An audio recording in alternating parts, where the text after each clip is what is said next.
శుభ మధ్యాహ్నం. నా పేరు సరయు. నేను జెడ్పీహెచ్ఎస్ తాటిపల్లిలో 9వ తరగతి చదువుతున్నాను. నేను ఇప్పుడు భాషా భాగాలను చెప్పబోతున్నాను.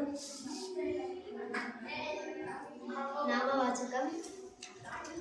పేర్లను తెలియజేయు పదాలను నామవాచకం అంటారు.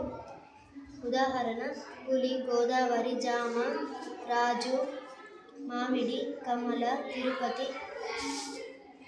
సర్వనామం. పేర్లకు బదులుగా వాడే పదాలను సర్వనామం అంటారు.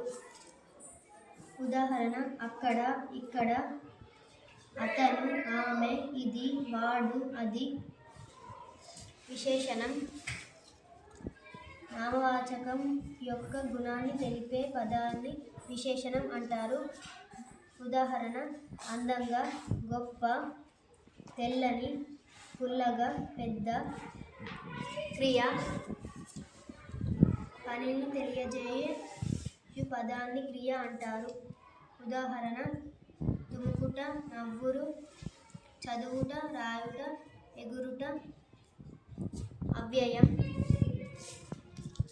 లింగ, వచన, విభక్తులు, తేన అటువంటి పదాన్ని అవ్యయం అంటారు.